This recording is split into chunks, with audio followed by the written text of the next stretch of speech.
Hi everyone, this is George Grant, the psychodynamicist, and here we discuss everything psychodynamic. So today I'm going to talk about the domestic abuser.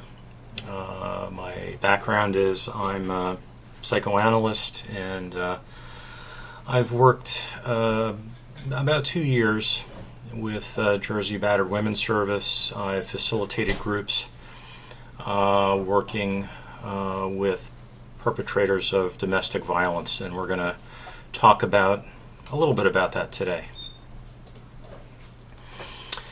So recently, fairly recently, we were doing a group where the group members were reflecting on memories of their fathers. And partway through the group, I realized that everyone had almost exactly the same memory. And the memory was very early, maybe like 4, 5, 6 years old. And it was one of fear, because they were experiencing the father's rage, typically at a sibling. And that was a very traumatic experience, which all of them still remember. They could commiserate about having that shared parallel memory of them with their fathers. And so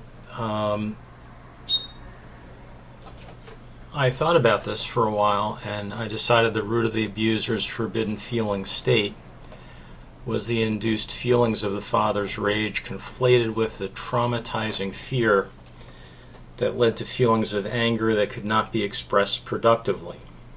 In other words, the anger is something they don't easily express, but only when the anger reaches levels capable of breaching a dissociative containment. So, in other words, what I'm trying to say here is that it's really a traumatic event, and like a lot of people with trauma, they can dissociate. Also, you can see here the way the abuse and the abusing behaviors, that trauma transmits itself between generations, from one generation to the next.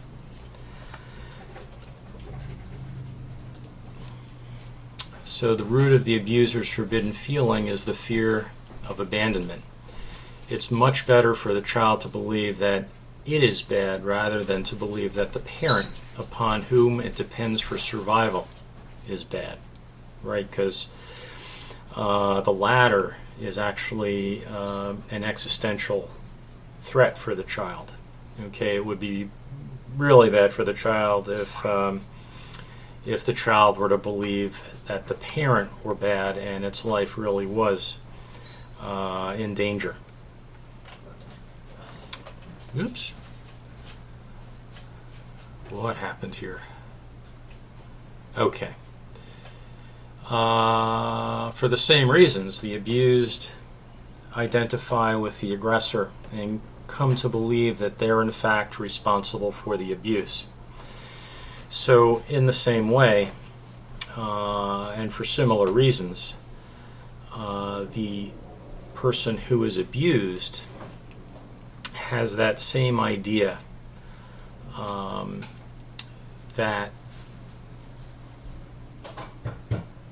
the abuse, somehow they cause it, right? It's their fault. It's not that the parent is dangerous, but rather that it's their fault and they're the one who causes it. Again, it's much safer to be a bad child than it is to have a parent that might do you harm. So some of the things that might be experienced with somebody who has a background of abuse. And I run into these things doing groups with the men. And one of those things is projective identification. A relatively good way to illustrate that would be as follows. That, say for example, you make arrangements to meet a friend for coffee. The friend is 5 minutes late, right? You're otherwise occupied, you don't even realize it. And they walk in and they say, "Oh, I'm so sorry, you must be so angry at me." And you're like, "No, I wasn't. I was, busy doing something, and but I'm glad you're here." "Oh, but I was late." It's very inconsiderate when people are late. And your reaction is, "No, I'm really not angry. It's fine." But I feel awful. You must hate me for being late. Look, I don't hate you for being late. Okay?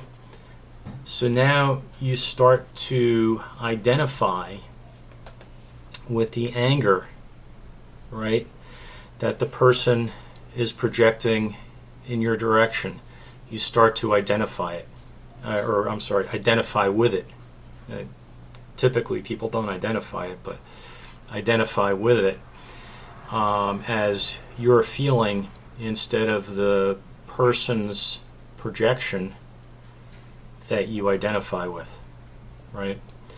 It might be that they were angry at having to meet you for coffee, and the projection is the feeling of anger that they believe they shouldn't be having, right?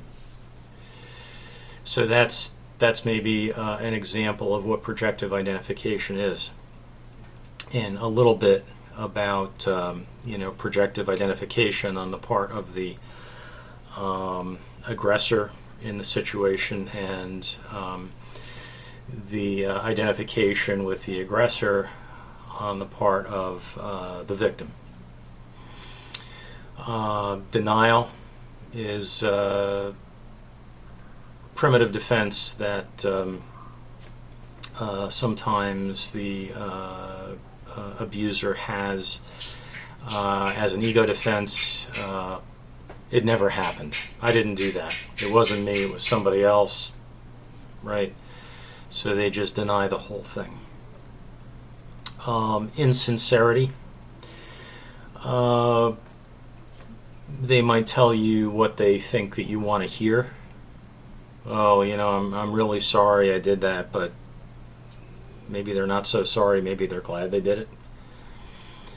Compartmentalization. They might tell different people, and you might notice this between different therapists at the agency, that they might have very different ideas of who the person is and what transpired, because they might tell different stories to different people, right? So that would be compartmentalization. Justification. They'll try to justify how their actions were valid somehow, how they were justified in doing what they did. Minimization. Wasn't that bad, Hey, she only had one black eye. She could have had two. Gaslighting. Well, you shouldn't really listen to her. I mean, she's crazy, Fluency. Fluency can be deceptive in a way that's right up there with projective identification. The person sounds like they know what they're talking about. They're very articulate. It really starts to sound believable. But maybe after you speak with them, or after the group ends, and maybe you're doing progress notes or whatever, and you think about what it is they said, and it really makes no sense at all to you, gee, this person, I almost felt like he was the victim, but I can't really, what the contents of what they said makes absolutely no sense to me, although at the time it seemed reasonable, right? So when somebody's very articulate and, you know, they sort of make a case, but the case doesn't really make any sense. Externalization. This is actually a part of projective identification, having to do, you know, with the external object, but it can also have to do with externalized situations. In the group, quite often I would find myself hearing the story of the relitigation of the legal case and how the judge was against them and the court was against them and the laws are against them and this is against them, you know, the cop didn't like them, all kinds of things. But the main thing to keep in mind is that they're out of the room, right? They're not talking between you and them or you and a fellow group member about something that's happening right here, right now. They're talking about the past, they're talking about somebody out there. It's external to really what the group of the work of the group is, right? Projection, also a part of projective identification. When you project something bad that you'd like to get rid of and project it onto somebody else, like the friend who meets you for coffee and maybe they're a little put out by having to go and meet you for coffee and they get a little angry, right? So maybe the lateness to meet you for coffee says a little something about why they're says a little something about their anger. You know, they didn't really want to go. They didn't really want to meet you. And so they project their feeling onto you that you're angry when maybe you haven't even noticed they were 5 minutes late. Object constancy. This is really an element of, it's a developmental goal, achievement, right? And it has to do with people who are borderline or they have certain borderline tendencies who are a little narcissistic, may not have object constancy. The element or elements of object constancy contain three items according to Margaret Mahler. The failure to enjoy interpersonal relationships, just to enjoy interpersonal relationships. This might be the person who, comes to group but wants maybe a receipt for every group and they're sort of ticking off the days on the calendar. They're really not into this group thing. They're just fulfilling the obligation, right? So they're not really interested in making attachments or forming relationships necessarily. Black and white thinking. Up, down, right, left, black, white, true, false. There's nothing in between. There's no shades of gray. It's one or the other, right? If the victim is guilty, he's innocent, so to some degree, in order to prove his innocence, she has to be guilty because there is no there's nothing that maybe both parties did that was a little off and could be addressed, right?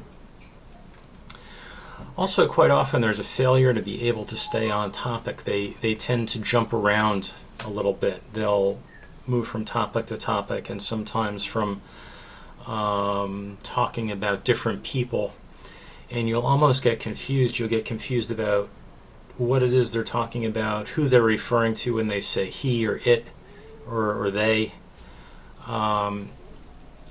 So the ability to maintain focus on a single object or a single person or circumstance.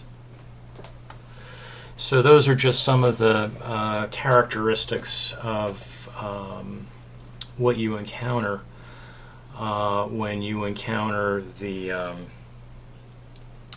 person who comes for treatment for abuse. So some of the things encountered during COVID, you can see some of those things here. Was there an increase in reports of domestic violence? Yes, as reported by the domestic violence hotline between, I believe it's middle of March and the middle of May. Reports went up approximately 9%. So there was an incidence in the increase in reports.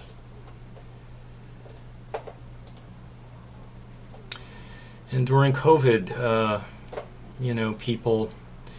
people lost jobs. They got overworked. They became isolated. There was economic stress. Maybe one or both partners were out of work, right? And they had to be with each other, where maybe the relationship might have been strained to begin with. They had decreased access to community, barriers to mental health treatment, and also there was barriers to getting treatment for various illnesses. So there was all kinds of additional stressors where the relationship itself might have been under stress to start with, but COVID certainly made it worse. So some of the good things about COVID was people engaged in more family time, right? If the family was relatively cohesive beforehand, a lot of the downtime might have been taken to good advantage. And I had some clients in private practice who did notice that there was some good things about staying home with family that they got to enjoy, that they had been missing but didn't realize it. So there was more family time. For some, there was even a return of the evening meal and sitting down to a meal as a family and inquiring about how one another was doing. What was the day like? What did they do that day? What was good? What was bad? So for some families, it was sort of a relief to some degree. There was less TV and more talking.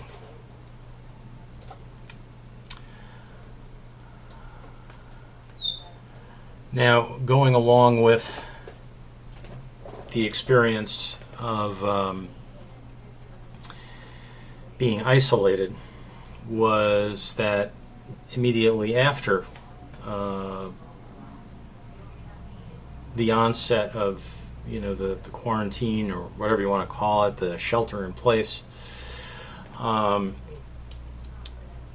there was a lot of nothing. We had actually suspended groups, but once we found that we could use Zoom, amongst other things, there's Google Meet, there's a few other platforms out there, we found that we could also use this to reconstitute the groups and continue meeting. But there were some things missing as well. The informal space before and after groups was gone. And what do I mean by the informal space? Well, usually there's time where the group is gathering in the room and people filter in, and maybe you talk informally with your fellow group members. Anybody who's ever watched, outside a church, maybe in the evening or whatever, and there's a AA meeting, right? It starts with everybody outside with coffee and cigarettes, talking, and the same thing after, right? They informally gather to talk, or maybe pick up at the diner and informally talk.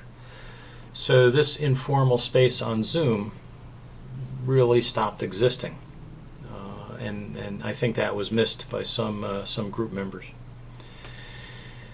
So social cues are not transmitted well virtually. It's often hard to tell body language and what somebody's doing in the virtual world. It really can be difficult. Access to groups increased due to greater connectivity, so that's a good thing, but at the same time there would also be connectivity issues. Sometimes people would freeze, their pictures would freeze, and sometimes people would get dropped. So this is something really beyond our control, and as facilitators of a group, we feel terrible when somebody is abandoned like that. But it's really the technology, and the technology is beyond our control.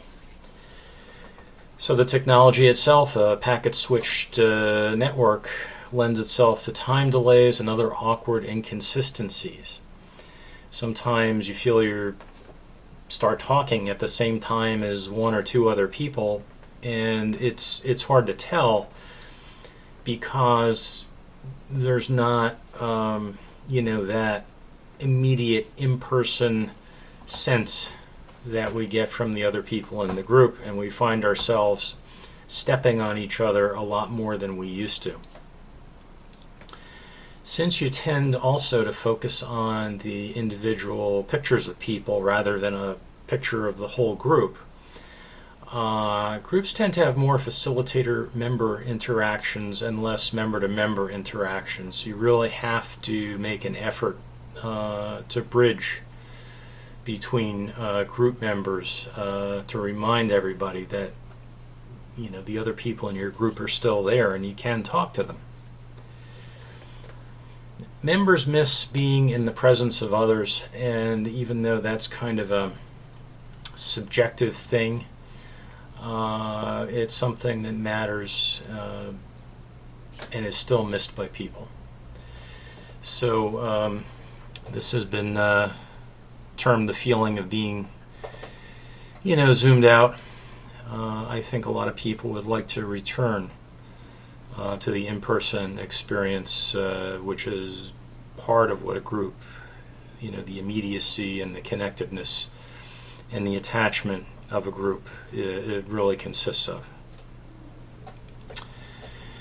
Okay, sources are posted below, and remember to like the video, subscribe to the YouTube site, and we'll see you next time.